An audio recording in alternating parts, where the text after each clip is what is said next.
Good evening, everyone. Thank you so much for coming. I'm Kristen Lord, Acting President here at the United States Institute of Peace. It's my pleasure to welcome all of you here tonight. I want to especially acknowledge the many members of the Diplomatic Corps who have come, the members of our International Advisory Council, and also we have several members of our board here tonight, Vice Chairman George Moose, Judy Ansley, Joe Eldridge, Jeremy Rabkin, and Chair David McCain is going to be here, I believe, and also our Chairman Emeritus, Robin West, and I really, really hope I didn't forget anyone because they're my bosses. The United States Institute of Peace, as many of you know, is a congressionally created, independent, nonpartisan institution. It's our mission to prevent, mitigate, and resolve violent conflicts around the world by engaging directly in conflict zones and also by providing education, resources, and analysis to all those who share our mission of working for peace. Tonight, USIP is continuing what's really a very long history of addressing the most important issues related to global peace and conflict around the world. We were established initially as an educational and research institution, and we really seeded and built the field of conflict resolution and feel quite proud of that domestically. But then in the 90s, USIP really tried to start putting these ideas into practice, first in Bosnia, then later in Iraq, and elsewhere. And while we maintain our focus on education research today, we're also increasingly and have really built up our work in the field, developing best practices and working with non-governmental organizations around the world to prevent and reduce violent conflict. In addition to our education and training work and our research and analysis work, though, we are a place where people come to have important conversations about peace and about security. Just last week, for instance, we hosted a session, a public and private session with President Ahmed Jarba, who's head of the National Coalition for Syrian Revolutionary and Opposition Force. This was his first public address ever in Washington, so we were very pleased and honored to have him here. Tomorrow, we're hosting 4 of the South Sudan's leading civil society representatives, and then next week, we're hosting a major conference on the future of peace building with the Alliance for Peace Building.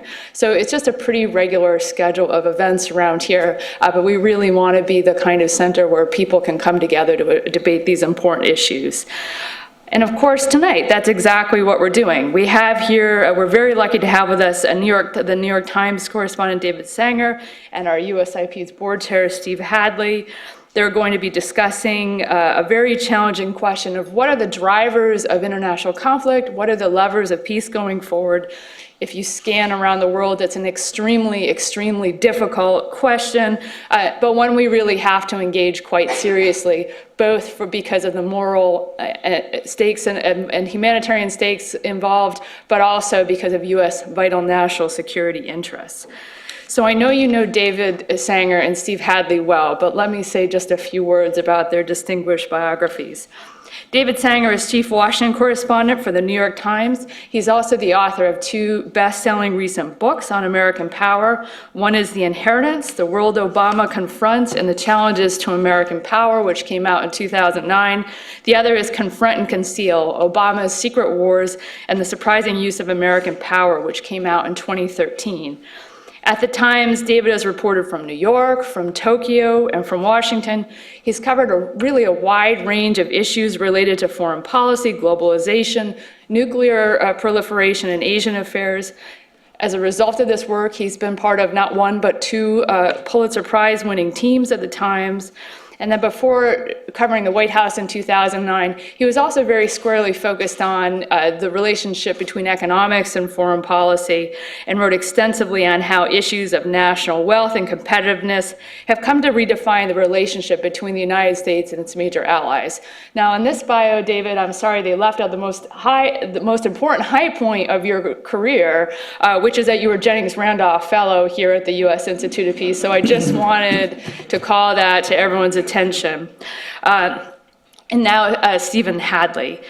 Steve brings with him extensive background in foreign policy and national security policy, beginning with his service in the National Security Council under President Ford. He was counselor to the Tower Commission in 1987, investigating U.S. arms sales to Iran.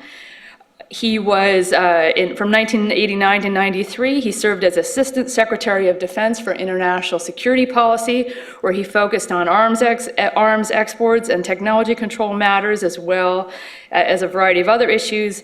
And from 1993 to 2001, he was in private practice in the law firm of Shea & Gardner, and also a principal in the Scowcroft Group. From 2001 to 2005, he was Assistant to the President and Deputy National Security Advisor, focusing on U.S. relations with Russia, Israeli disengagement from Gaza, developing a strategic relationship with India, and ballistic missile defense. And then from 2005 to 2009, he served as the Assistant to the President for National Security Affairs, commonly known as the National Security Advisor, where he was the principal White House foreign policy advisor to then President George W. Bush. And of course, the high point of his career came in January when our board of directors named him to be the chairman.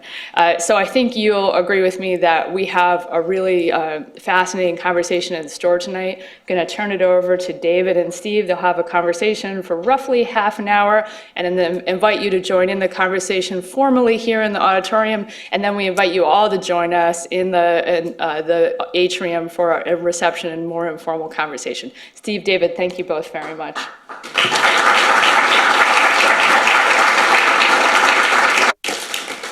Well, thank you very much. Thank you, Kristen. Thanks all of you for coming here and joining us this evening. And thank you, Steve, for coming and having this discussion. I think your first one here in front of the USIP since you have become the new chair of the board.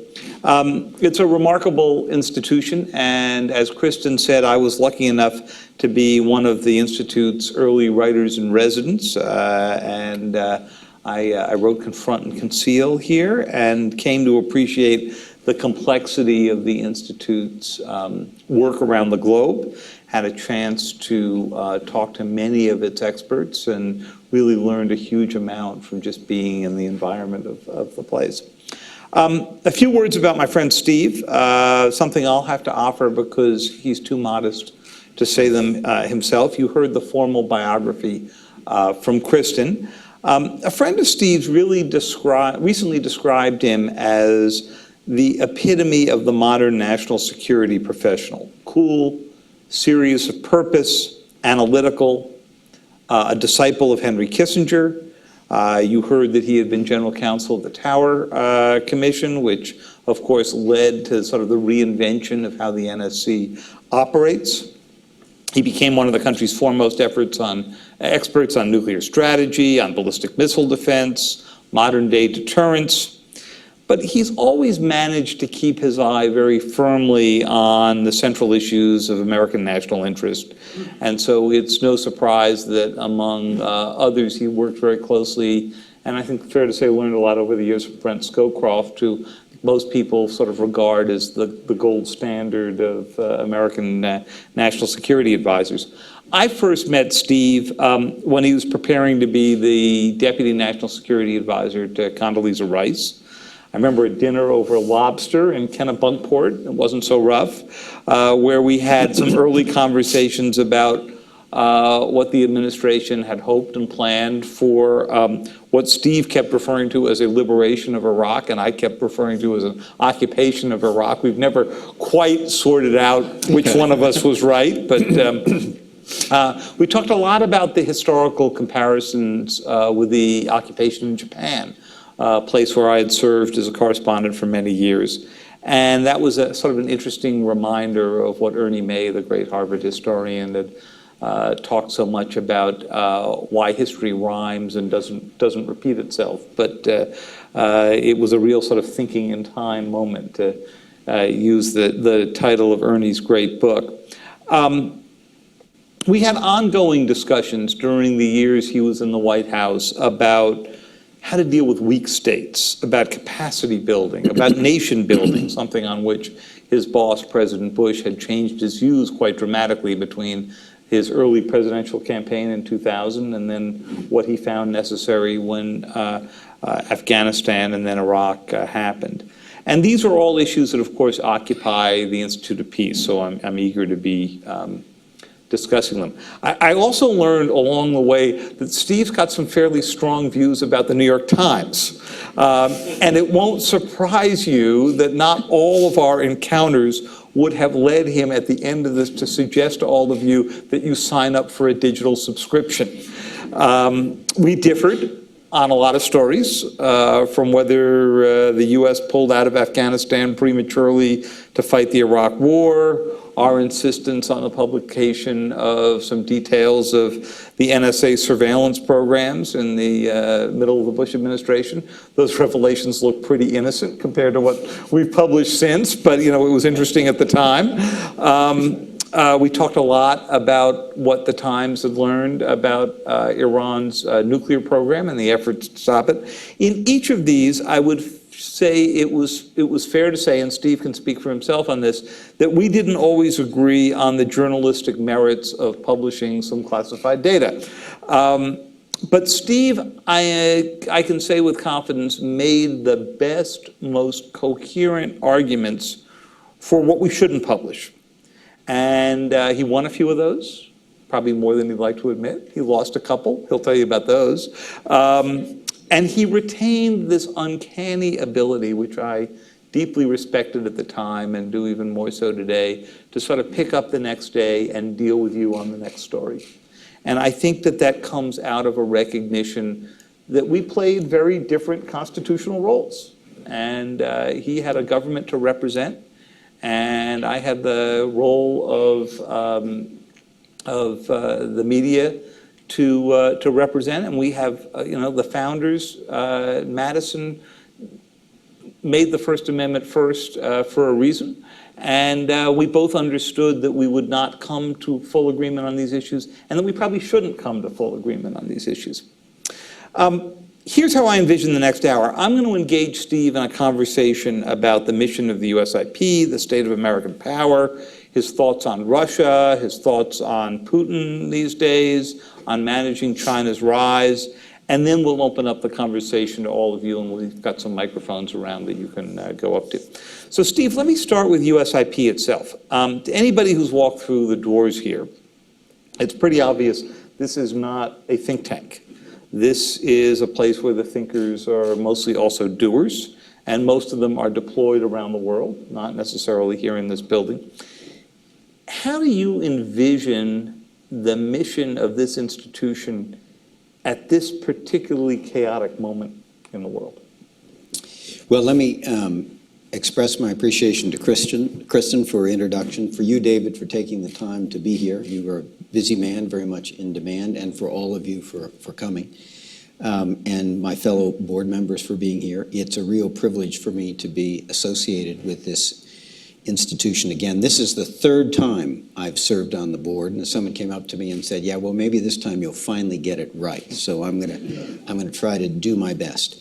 This is a wonderful institution, and I think to answer your question,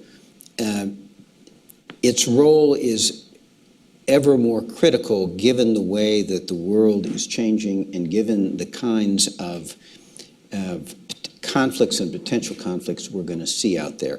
Hopefully, if the 20th century was dominated by interstate conflict, I think hopefully a lot of that is behind us. We'll see, depending on what Vladimir Putin does in Ukraine, and we can talk about that later.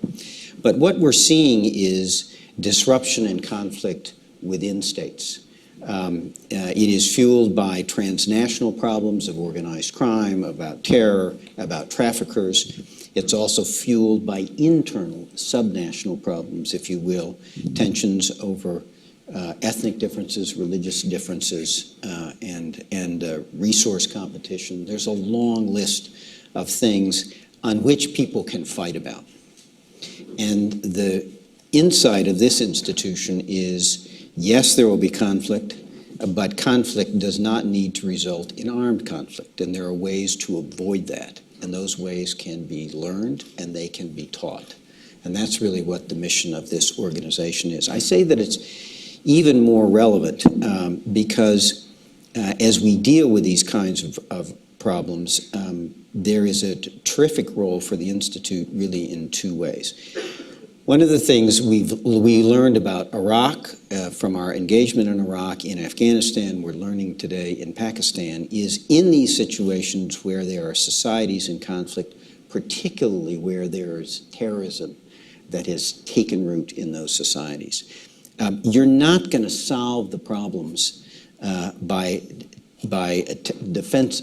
military means. You're not going to solve them by technology.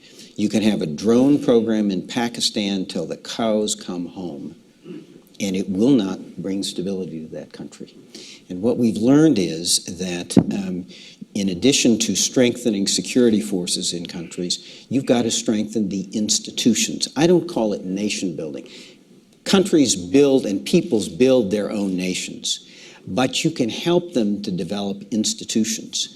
And if you're going to get stability in a place like Iraq, Pakistan, and Afghanistan, then you've got to have governments that are able to have strong security forces, but also have governments for which those security forces will fight. They have to be governments that are not corrupt, that are transparent, that are responsive, that are competent. Governments that are able to begin then to pursue development programs that offer jobs for young, alternatives to participating in terrorism, and a prospect for a prosperous society.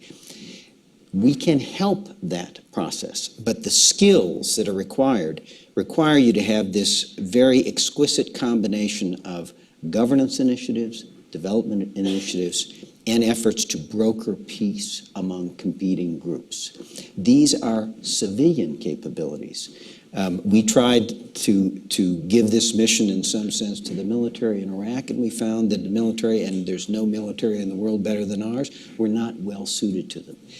We've spent as a country billions and billions and billions of dollars and 60 years learning how to recruit, train, fight, and improve our military. We have not made anything like the comparable commitment to develop these civilian capabilities in our government that can help societies under pressure build good governance, develop, and provide a better life for their people. That is the big hole in how we approach dealing with conflict. And of course, USIP has a role both in training for the U.S. government officials and others, military, diplomats, in these skills, particularly these peace-building skills.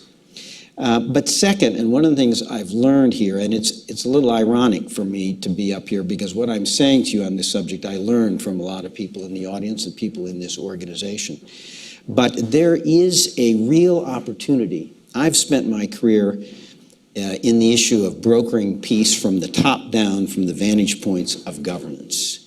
And what we find in the way the world is moving, there is an enormous opportunity to help construct peace from the bottom up. What do I mean by that? There is a change if you look out 20 years. The world is getting younger. You have younger people who are who are more urban, who are middle class, who are empowered through technology, and who are demanding more of their governments and who are connected to each other and connected to the world. They know what is going on. And this is, there are now new entrants in societies that are active in the areas of peace building, that are NGOs and corporations and foundations and all the rest. What you have is a convergence of changes in societies and availability of technology that allows you to engage the whole of society in trying to help build institutions from the bottom up and build patterns of interaction that allow people to come together and resolve conflicts without violent conflict. And that's, of course, the space that USIP occupies. This institution and the people in it have developed networks in conflict areas that can be facilitators of peace, that can be observers of elections to make sure that they are fair, that can conduct campaigns in order to ensure elections are in a context without violence. So what we have, and what is both the challenge and the opportunity, is an important role for the USIP in terms of training those people in the government who are part of building peace from the top down, but really using technology and relationships in countries to help societies construct from the bottom up patterns of conflict resolution. Well, Steve, that's fascinating. Let me try to drill down a little bit Yep. on some of that. So you and Christian wrote an op-ed, 2 months ago, I think, that said that, Congress had to prioritize conflict prevention, conflict mitigation, conflict resolution in the interest of reducing the need to use force. And you cited Tunisia as a really interesting example of a peaceful transition from an elected Islamist-led government to one that's run essentially by non-political technocrats. But what we've seen in the past 3 years since the Arab Spring started is that the Tunisia example is more the exception than the rule. Hasn't happened in Egypt, sure hasn't happened in Syria, the list goes on. So what I wanted to ask you is, what have we learned about what conditions need to be in place on the ground so that people become a willing importer of this, as opposed to what I think was sort of much more of a prevailing sense, maybe even in the early days of the Bush administration, which was that this was an exportable kind of thing? The question on Tunisia, is it going to be the exception that proves the rule, or is it going to be the example that others can follow on the road to peace? And Tunisia is very interesting, and there are experts here who can talk more authoritatively than I. But this was a classic case of bottom-up. This was not top-down. This was a society organizing itself, NGOs, businesses, all sectors of society, from the bottom up, organizing a national dialogue, pressing for the adoption of a constitution, and then pressing politically for an Islamist government, duly elected, again, Islamist, but also some non-Islamist features in it, pressing that government to step down in favor of a technocratic government that could facilitate implementation of the Constitution and new elections. It's exactly the bottom-up pressure we were talking about. Now, why did it work in Tunisia? Again, one of the things we've learned about is if you can get into these situations early, before there is a lot of violence, before a lot of blood has been shed, it gives you opportunities for these kinds of peaceful resolutions. What we've seen in Syria, which again people forget, started as a peaceful uprising of people outraged at their government, demonstrating against it, and doing so peacefully every Friday, even knowing that the government would shoot and kill about 36 of their citizens every week. And this went on for months before it finally turned violent. What we learned in Syria is the longer these things go, the more violent they become, the more extreme become the factions, the more polarized the situation, and the more likely you open the door to al-Qaeda.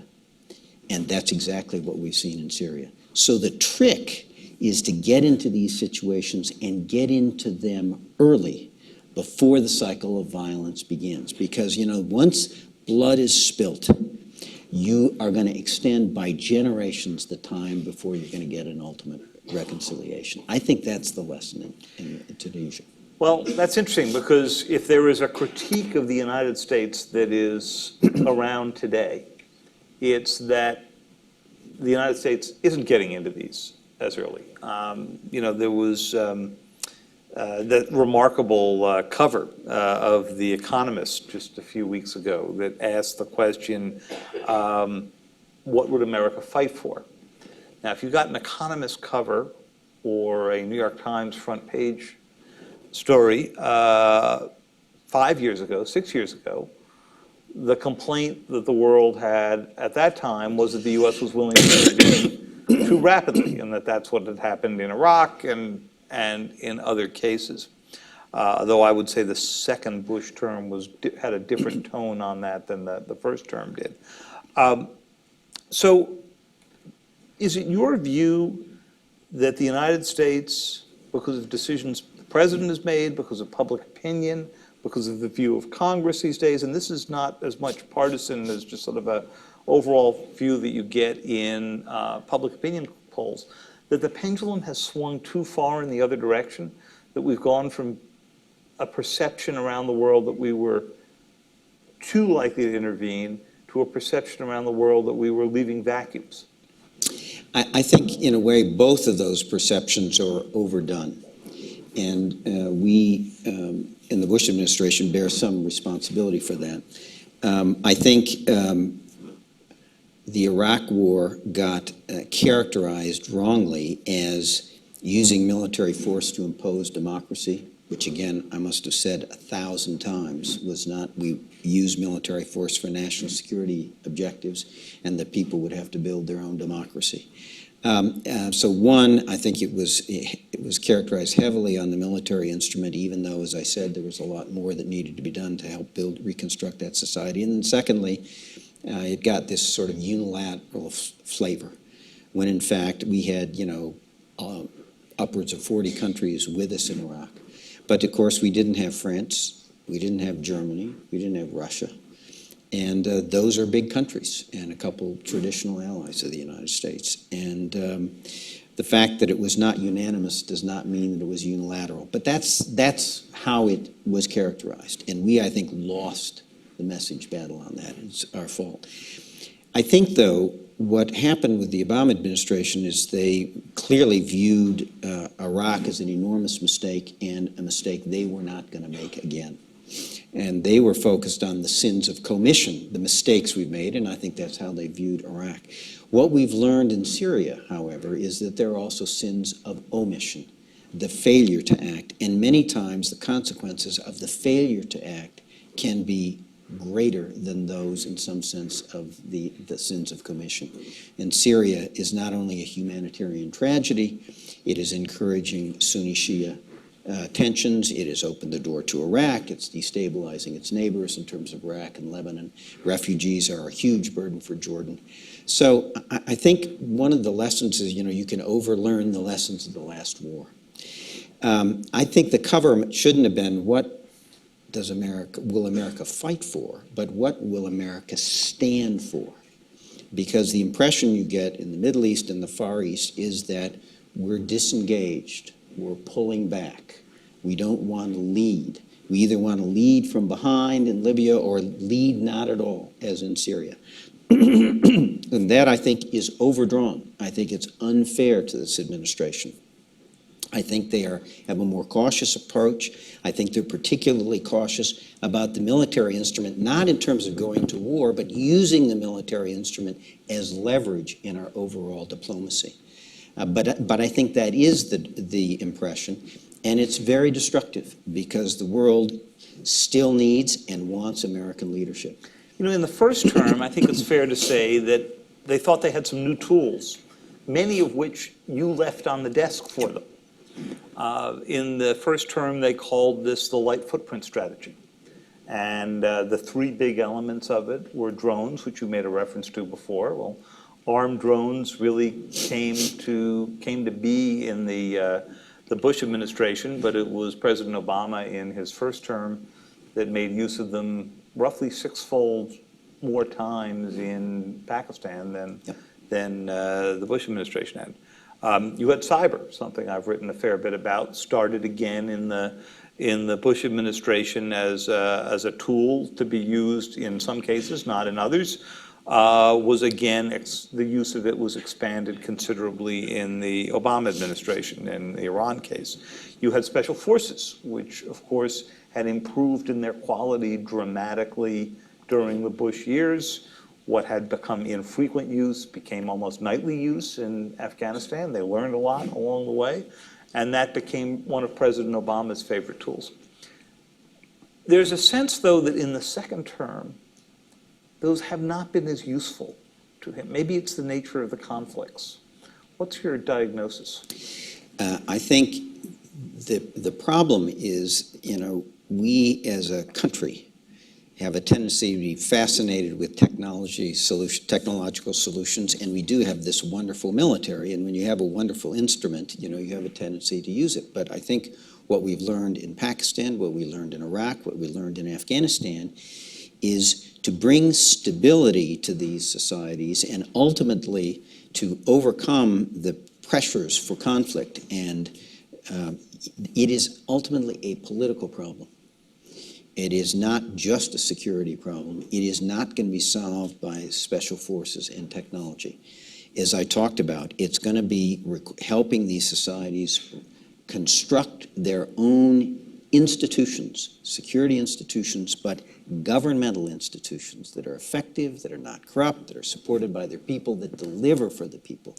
That's the top-down piece. And then bottom-up is to try to knit together these societies and overcome divisions and find alternatives of resolving disputes that do not involve the use of force. If you do not go at these problems in that comprehensive way, you will not solve them. Everybody used to talk about whole of government, and we talked about it in the Bush administration, wanting to get all the elements of the U.S. government involved, our diplomacy, our sanctions, our economic development assistance, our military, all knit together, pursuing objectives as part of a common strategy. We still don't do that particularly well, but what we're now learning and what these people will tell you, there's a whole of society approach that needs to be adopted, that needs to get other non-governmental institutions working together in a coordinated way towards advancing the cause of peace. This is a big task. So when you're sitting in the sit room, and you sat there so long that the only suntan you could get would come from sort of the TV screens that were in there. The urgent always seems to squeeze out this kind of discussion. I'm sure you had many more conversations about when and where and how do you make use of drones than you did about how you would build from the bottom up. Because building from the bottom up takes time. Right. And when you're facing the tactical decision of a drone strike, in Pakistan and Yemen and any other place, the tactical argument in favor of going to do it seems so urgent. If we don't take care of this cell by next Tuesday, they will have attacked American troops in Afghanistan. How many times you sit through a conversation like that? Versus a conversation about building a society from the bottom up where someone in the back of the room is going to say, terrific, who's got 10 years or 20? How do you get around that? It's very tough. One, it's always easier to talk about the tactics than it is to talk about strategy. It's hard. My friend Bob Blackwell used to say, the first thing that gets lost whenever you have an interagency meeting of more than 2 people is what you're trying to accomplish. And there's a lot of truth to that. Secondly, there's a real problem. When there's a bandwidth problem in the White House, and when things get to the White House, they're usually in crisis. And when you're actually in a crisis, your options are very few because the time is short. And that really pushes you in the directions of sanctions or the military instrument. And so when you get into that situation, you become a crisis manager, your options are narrowed, you're forced to deal with these tactical situations. And if all you do is manage crises, all you're going to get is more crises, because you will not have taken in time to put in place strategies and policies that over time will head off future crises. And so the challenge of the government today, and it's very exhausting, is to manage the crises you've got in a sensible way, still have the time to develop strategies and policies to put in place that will have impacts 3 or 5 years out, and that will allow you to bring all these instruments of the government and society together to try to head off a problem. And then the third thing we've learned is problems never go away. matters of war and peace and the kinds of things this organization works on, they are long-term problems that will be with you for a long time. We all thought that with the end of the Cold War, you know, Europe was done. Europe whole and free and at peace, never going to have to worry about wars of aggression again in Europe, right? Well, turns out Vladimir Putin didn't quite accept the settlement at the end of the Cold War and had different ideas. And here we are. Who would have thought? And so one of the problems is, as a national security advisors, today's crises, got to manage them. Policies for the future, got to put them in place, and nothing ever goes away. So your agenda gets longer by the day and never really gets shorter. And we have not solved the problem of how, as a government, to handle all three of those tasks. I'm glad you brought up Putin and Russia, because that's one of the few cases where you could say there was a government policy, maybe not the right policy, that succeeded through 2 Republican administrations and 2 Democratic administrations to attempt in general to bring the Russians more and more into the European Union and at least make them integrate more with Europe. And economically, certainly they have integrated. That's part of our problem right now in the energy field. So there was a case where there was a long-term strategy. You can argue about whether NATO expansion was the right choice or the wrong choice in doing it, but it was a choice made by George H.W. Bush, by Bill Clinton, by George W. Bush. So we can't say this was a Democratic or Republican one. And by Barack Obama. That's absolutely true. And yet, as you say, we are where we are. So as somebody who's dealt with the Russians as often as you have, is a containment policy at this point, which you hear people talk about variously, even workable? Or given how much more integrated Russia is with the rest of the world today, are we living in a fantasy that we can return to a policy that served us in the Cold War? I think there is only, I don't think it's about containment. I think it's not about redividing Europe. It's not about making Europe choose between Russia and the United States and sort of repolarizing the situation.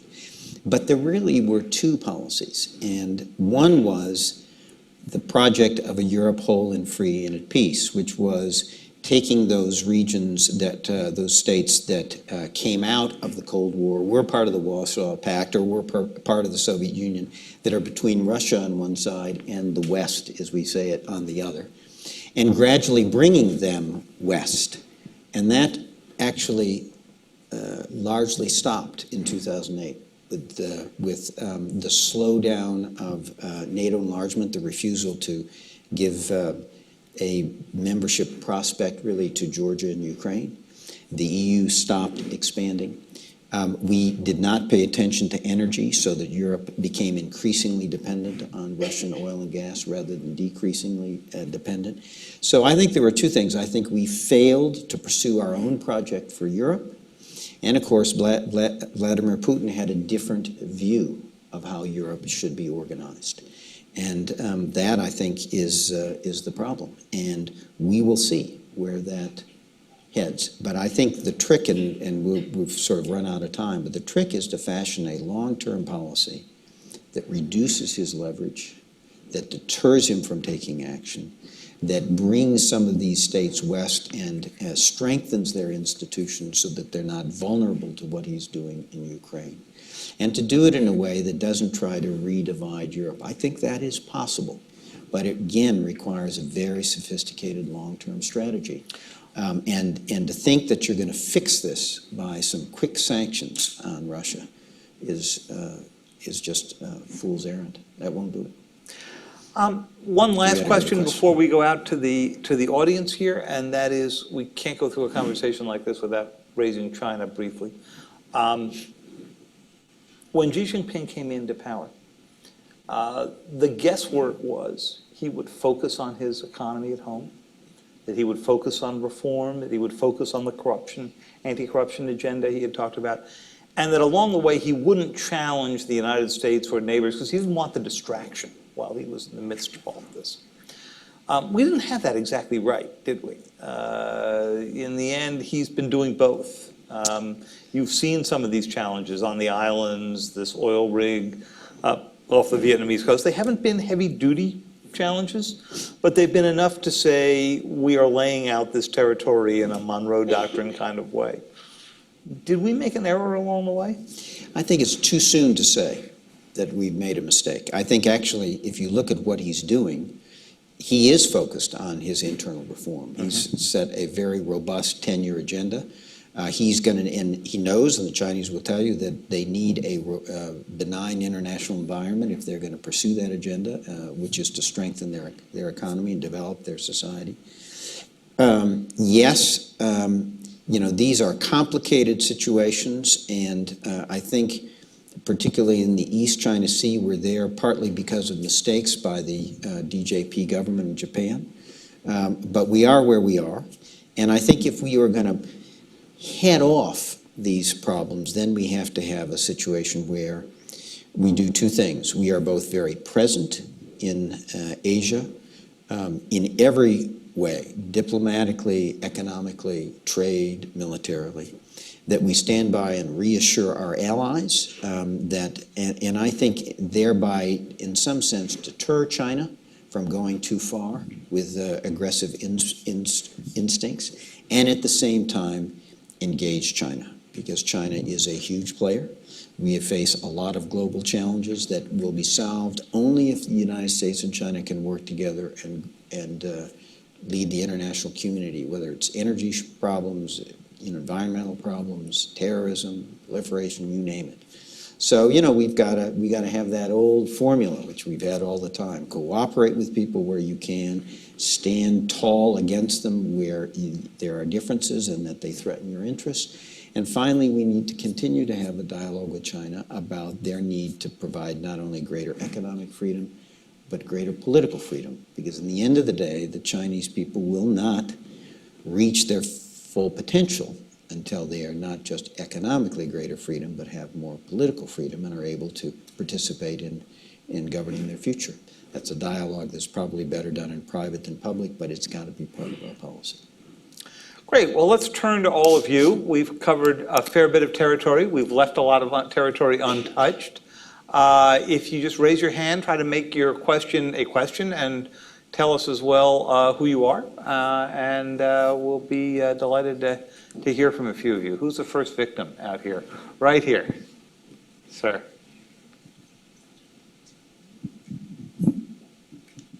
Hello. I want to thank you guys both very much for tonight. My question deals with what you said in the beginning, is that conflicts now are more intrastate as opposed to interstate.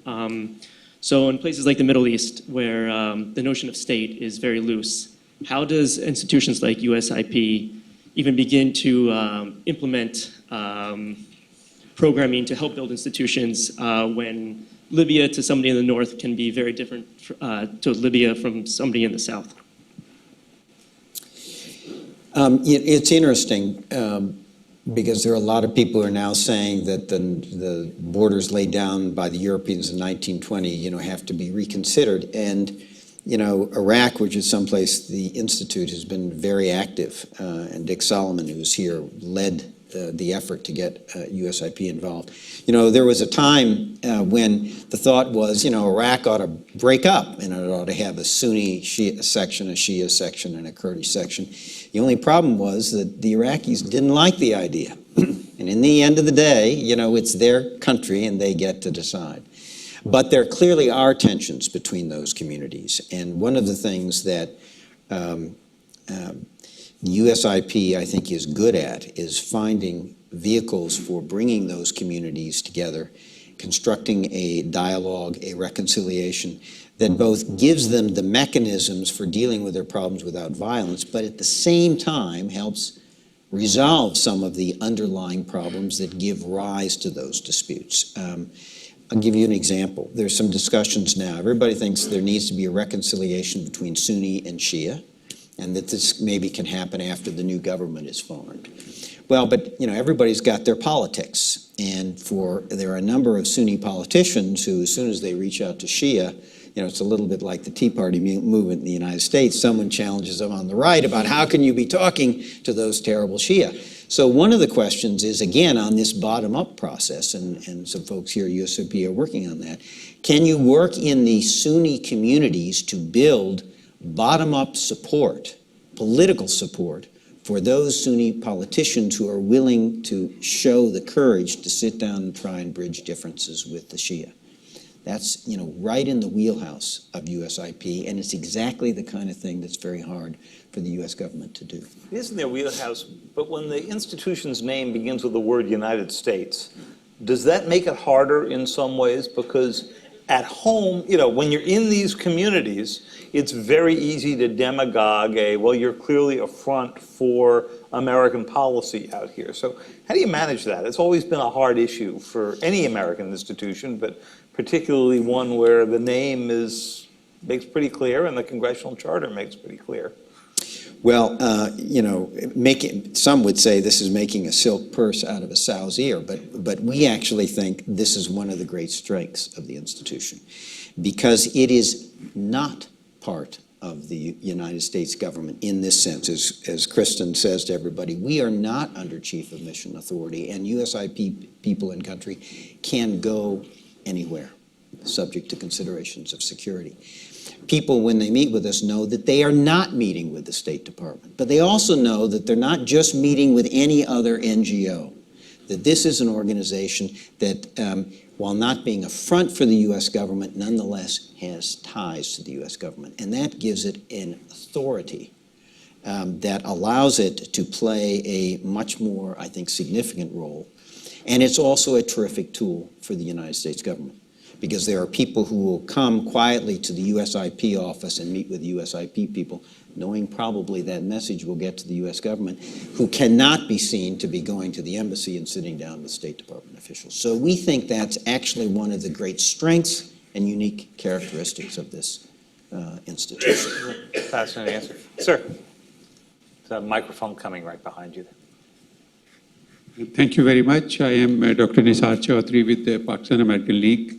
It was very enlightening to listen the way you rolled out the picture, how to seek peace and preserve peace or consolidate peace. My question is that the ideas you are floated, they are wonderful ideas. They are idealistic ideas to achieve peace. But are they pragmatic also in the contemporary world?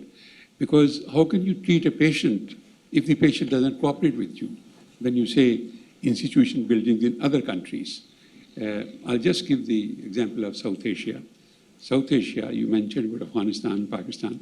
South Asia is a region where the race for nuclear weapons is the fastest race in the world right now in developing tactical nuclear weapons.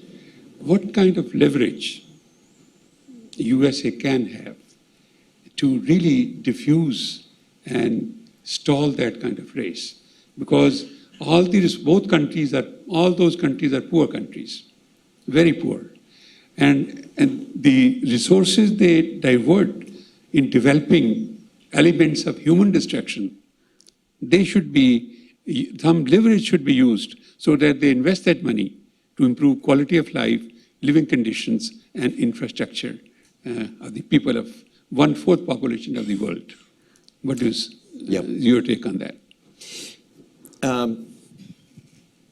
These are very challenging. It's a very good question. And I think one of the things, and again, this is my view. I'm not, I want to say that. I'm not speaking, this is no official U.S. Institute of Peace position. I'm expressing my own views. I think one of the things the organization needs to do is to think very carefully about sort of basket or bin problems. There are some problems that really are problems that are going to have to be addressed by our government. They are government-to-government type problems, and only our government is going to have the leverage. You can do some things with Track 2 to try to, develop some ideas that can be shared with governments, but in the end of the day, and that's a useful thing, but in the end of the day, it's the U.S. government that's going to have the conversation with Pakistan and India about their nuclear programs. Secondly, people and governments in countries have to take responsibility for their own future. We can't want it more than they do. And there's a limit to what we can do from outside. But there are things that can be done. And I think the trick, and one of the things we've talked about here at USIP with some of the staff is, I think one of the things the USIP needs to do as a government, as an entity of limited resources, is to look at conflict zones, have a framework for analyzing them, saying what are the drivers of conflict, what are the levers of peace, and what could we as USIP do to affect some of those levers of peace. And then have a program or a strategy that is designed to work in those areas and to try to develop metrics so we can see both qualitatively and quantitatively whether we are making progress. And you ought to pick your spots where you think you can have an impact and then go after those. And the other thing I think we have to do is to be fairly humble about this. That is to say, the kinds of things USIP does, issues of war and peace, trying to take fundamental differences and prevent them from driving to conflict, even though it will be generations to resolve some of the underlying differences.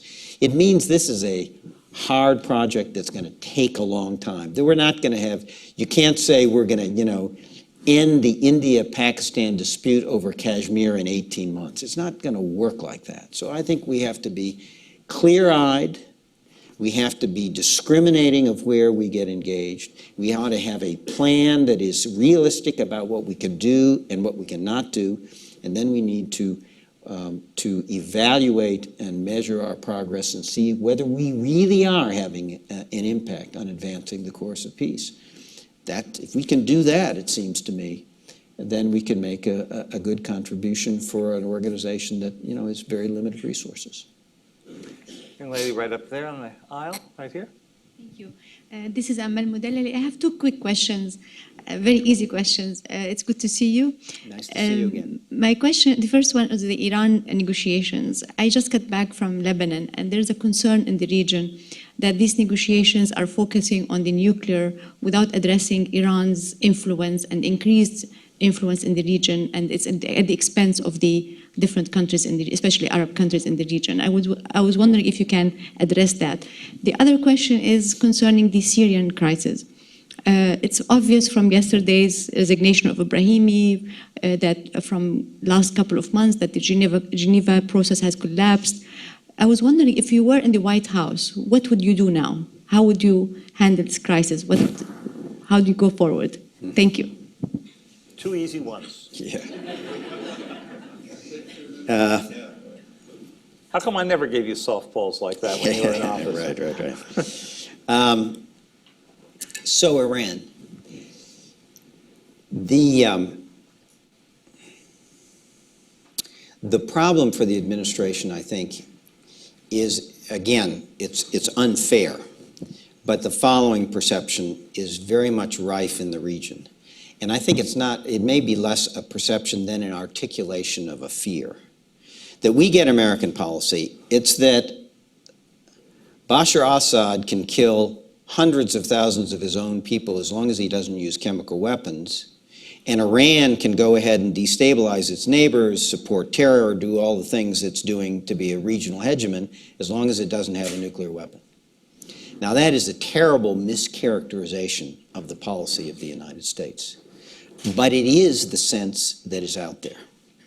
The problem is it's going to be very hard to work some kind of agreement with Iran that is beyond the nuclear file. That's just very clear. That's what Rouhani has from the supreme leader. Soleimani, the head of the Quds Force, has all the other files. So the trick for the administration, I think, particularly if you're going to solve and satisfy the Congress, the American people, and our friends and allies in the region, is to get as good an agreement with Iran as they can that lengthens the time that it would take for them to move to a nuclear weapon. But then to surround that agreement with a lot of other measures like snapback sanctions, pre-authorization of things that will be done automatically if Iran violates that agreement to reassure the region that this is not just a cover for avoiding a situation and allowing Iran to go to a nuclear weapon, and to deter Iran from trying to move any further. So that's a series of measures we need outside the agreements. Third, there need to be a series of measures to reassure the region that we are going to be present and that we are not going to stand by as Iran destabilizes its neighbors and supports terror and does all the things it's doing. And that involves our presence in the region, strengthening our ties with the region, leaving troops, for example, in Afghanistan after 2014, and developing some kind of policy on Syria.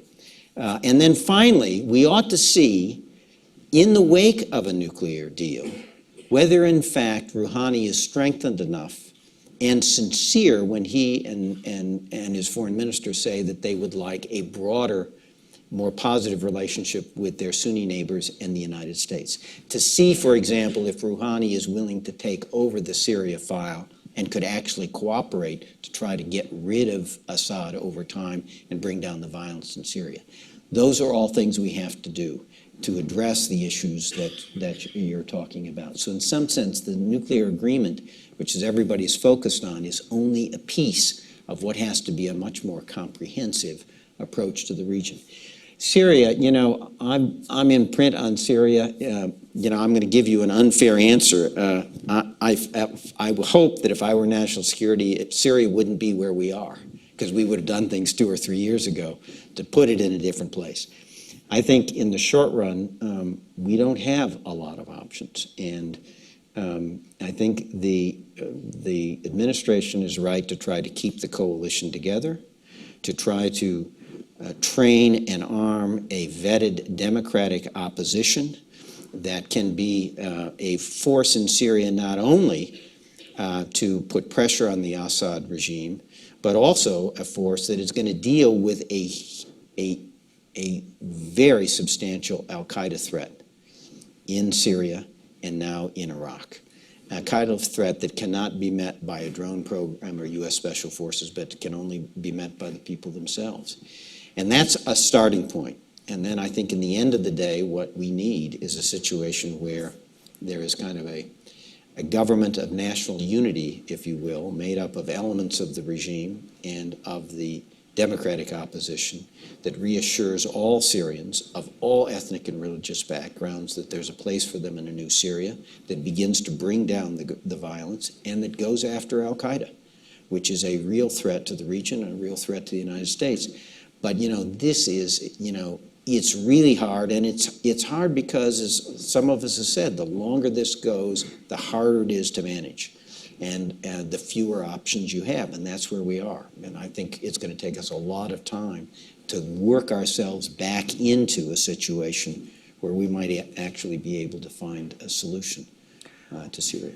We have time for only one more. We've had a very patient gentleman right down here in the front row. If we can get you a microphone here, and if we can keep the question short, and we'll be out. My name is Ned Problems Crosby. the question, the problems the answers. Well, I wasn't going to say that. I'll try to keep it short. In the late 70s, the CIA was quite active in Afghanistan. We didn't really learn that until Robert Gates made it public maybe a decade or a decade and a half later. There are some people who view that activity as having been dysfunctional for the maintenance of peace. Certainly the Soviet Union saw it that way, even if perhaps we didn't. Now there are many questions being raised about what the CIA has been up to in the Ukraine. And my question is it important to know that? And if it is important, is that a question for the Institute of Peace to try to find out, or for the New York Times to try to find out? Or is this not a question that's particularly important? Well, I'd have to talk to Kristen and the board, but I don't think it's the wheelhouse of the U.S. Institute of Peace to find out. My guess is that David Sanger has already found out and knows, and the only question is whether he's published it yet or not. But three, you know, the problem in Ukraine is Putin and what he is doing. And we have a tendency, I think, in the United States sometimes to assume that the problem is us and get ourselves in one of these internal investigations of what we coulda, shoulda, woulda done, as if we only had the right policy, all would be right with the world. Well, you know, I wish that were the case, but we just don't have that kind of influence. So, sure, let the New York Times ferret it out. But I will tell you, if you're a national security advisor, your job is to try and see if we can develop a response to Putin. And let's make it clear that the offender here is Vladimir Putin and his policies, and that's the challenge that we have to respond to. Well, Steve, thank you very much. It's been a very enlightening hour. You can all see why it was so interesting to have Steve as a sparring partner when I was White House correspondent. And I appreciate your spending the time today. Thanks. Thank you. Thanks for doing this.